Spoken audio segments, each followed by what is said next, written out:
আসসালামু আলাইকুম রহমতুল্লাহ। ফিজিওলজির যদি কয়েকটা কোর টপিকের কথা বলি, তার মধ্যে একটি হলো মেমব্রেন ট্রান্সপোর্ট।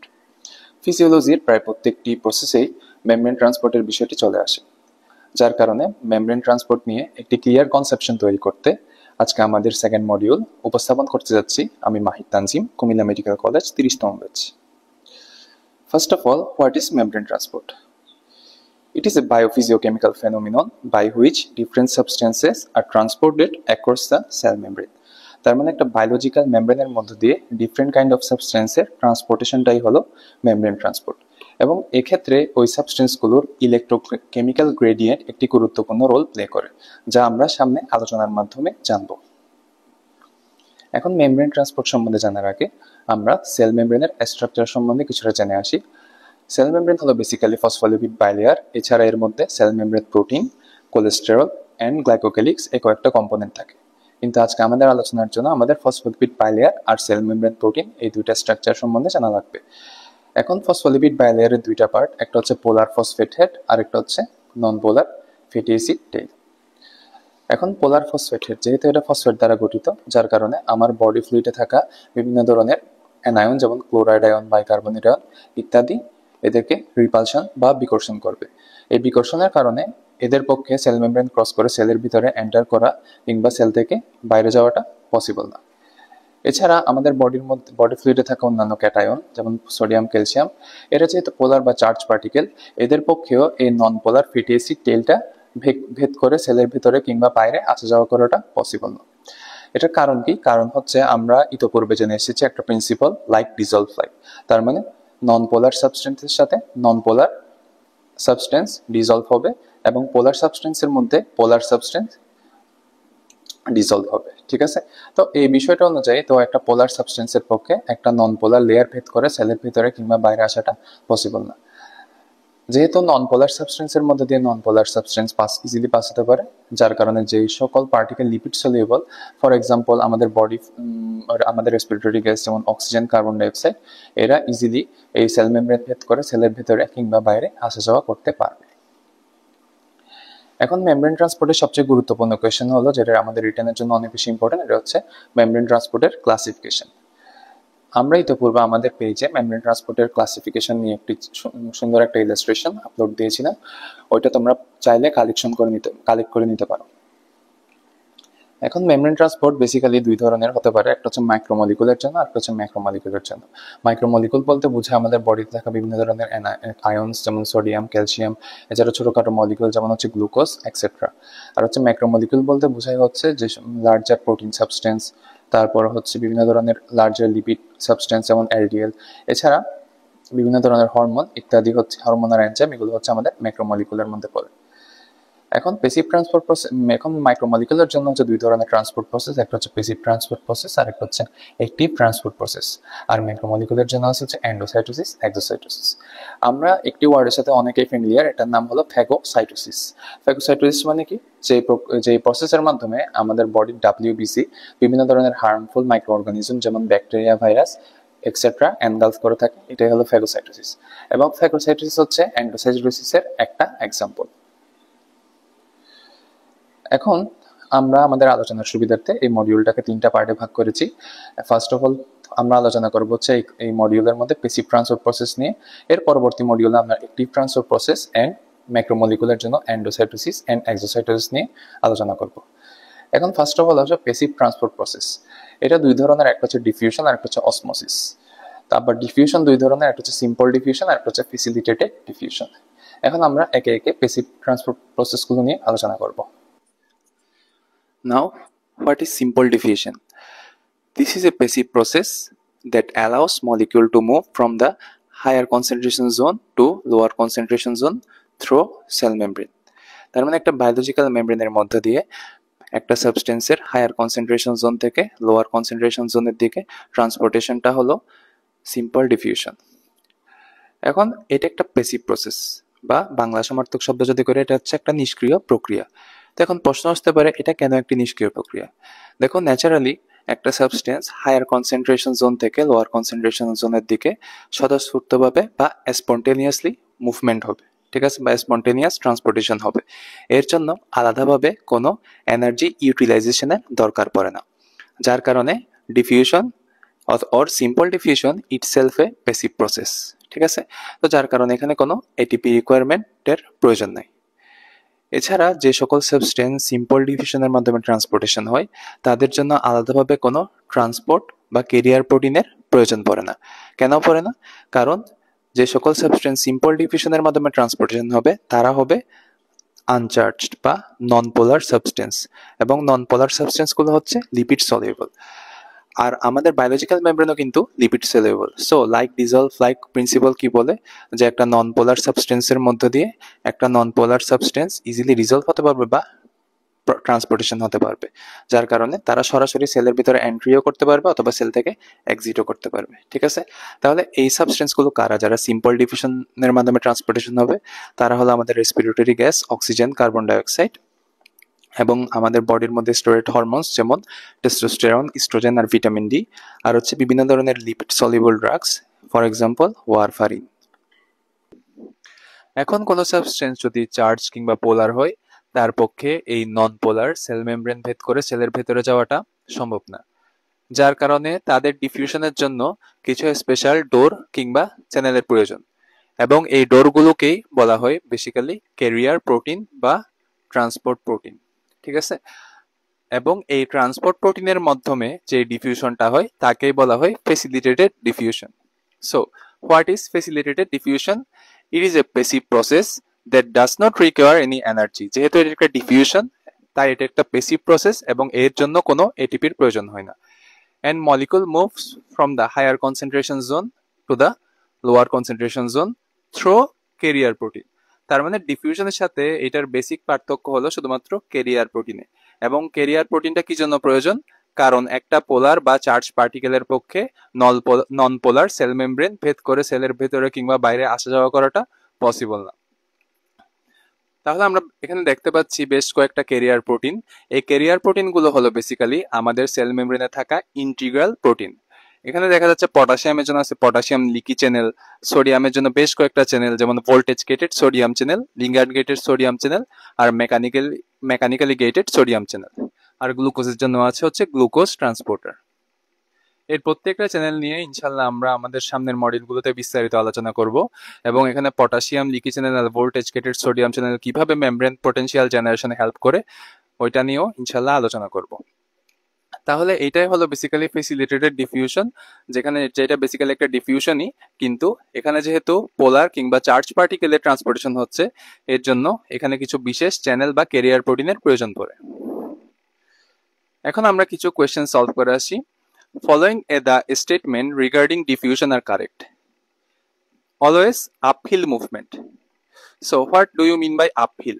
Uphill মানে উপরের দিকে ওঠা, তার মানে লোয়ার কনসেন্ট্রেশন জোন থেকে হায়ার কনসেন্ট্রেশন জোনের দিকে যাওয়া, এটাকে বলা হয় আপহিল। আর ডাউনহিল কি?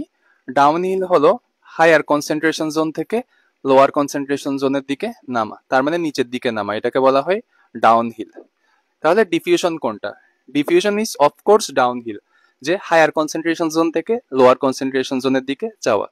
তাহলে আমরা বলতে পারি যে ইট ইজ নট আপহিল মুভমেন্ট, তাহলে এটা হচ্ছে ফলস হবে। It is a passive process. Of course diffusion is a passive process, এটা ট্রু। যেহেতু এটা হচ্ছে একটা ডাউনহিল মুভমেন্ট এবং এটা হচ্ছে একটা ন্যাচারাল প্রসেস, যার কারণে এখানে কোনো এনার্জি প্রয়োজন পড়ে না, তার মানে এটিপি ইউটিলাইজেশনের প্রয়োজন পড়ে না, যার কারণে আমরা বলতে পারি it is not energy dependent process, যার কারণে এটা ফলস হবে। Always carrier mediated. Diffusion is not always carrier mediated, শুধুমাত্র ফেসিলিটেটেড ডিফিউশনই ক্যারিয়ার মিডিয়েটেড হবে, তাহলে এটাও ফলস হবে। এবং through protein pores and channels, এটাও ফলস হবে, কারণ শুধুমাত্র ফেসিলিটেটেড ডিফিউশনে প্রোটিন পোর্স এবং চ্যানেলের প্রয়োজন হয়।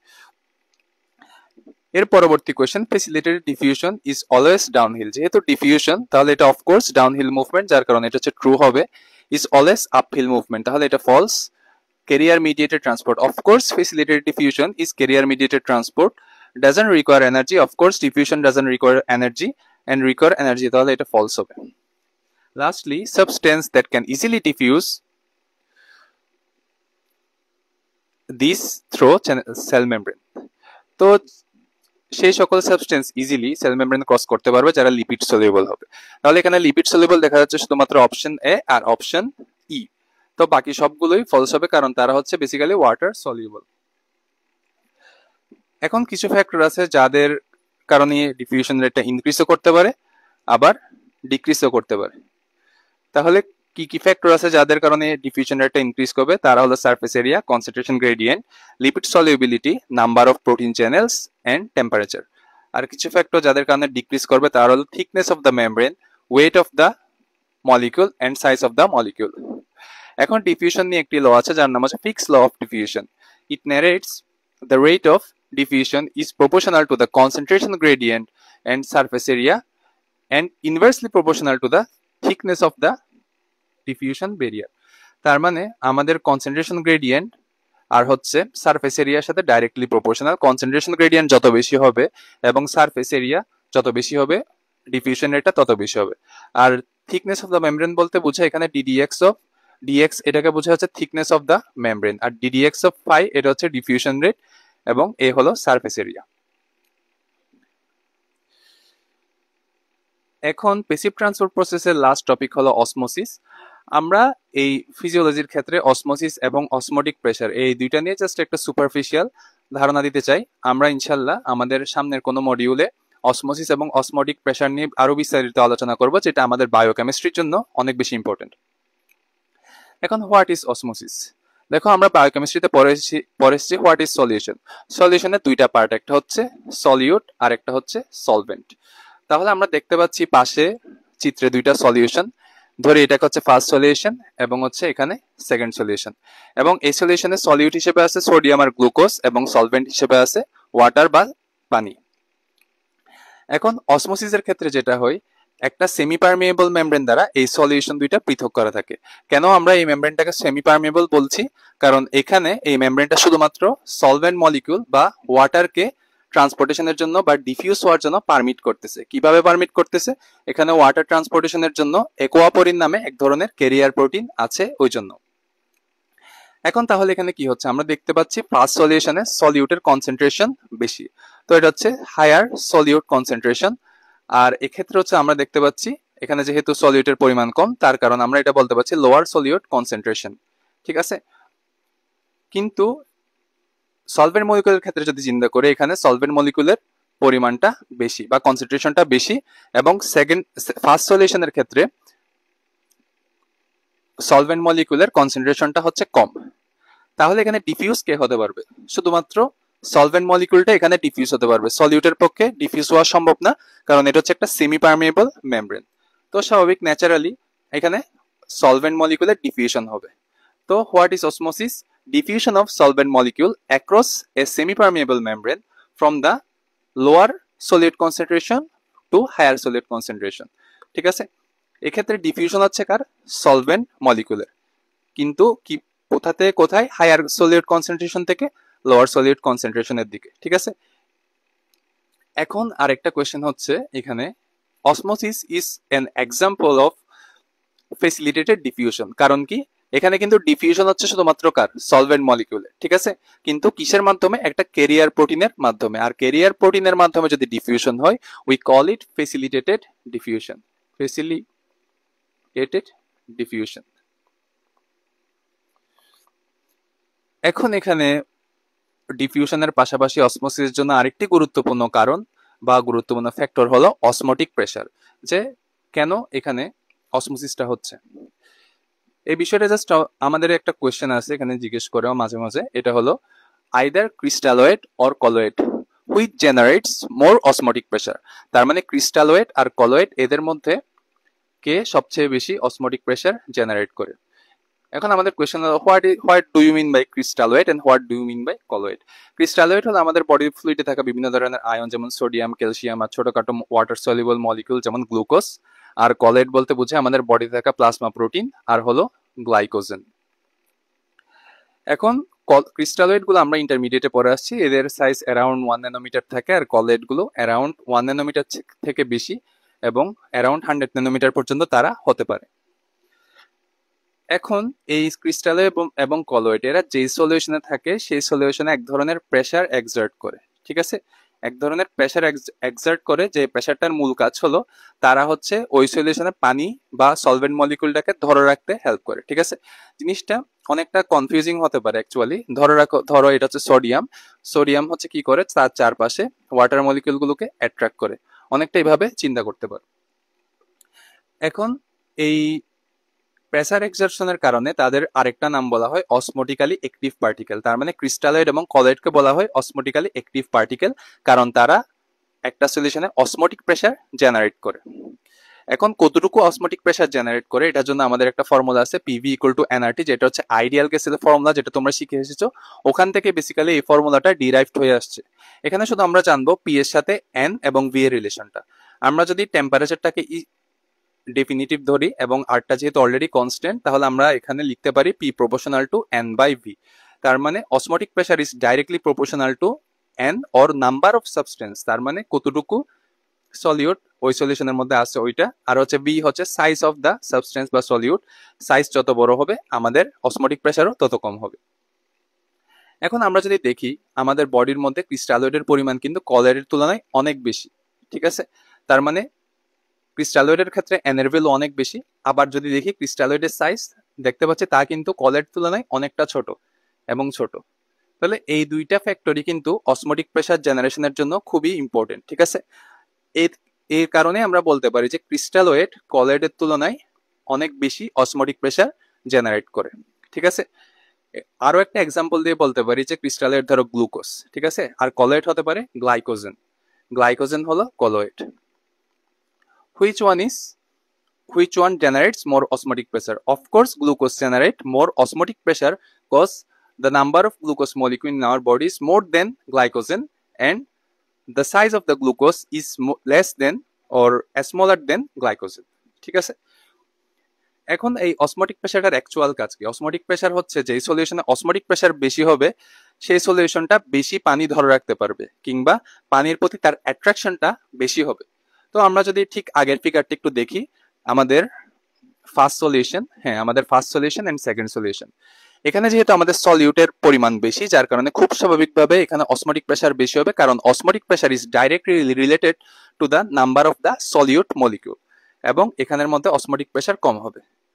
তাহলে যেহেতু ফার্স্ট সলিউশনে অসমোটিক প্রেসার বেশি, তার পানির প্রতি অ্যাট্রাকশন বেশি হবে, এবং এই সেমি পারমেবল মেমব্রেন পানিকে ট্রান্সপোর্ট করতে বা ডিফিউজ হতে পারমিশন দিয়েছে, যার কারণে সেকেন্ড সলিউশন থেকে ওয়াটার মলিকিউল ফার্স্ট সলিউশনের মধ্যে চলে আসবে, এবং ইট ইজ কল্ড অসমোসিস।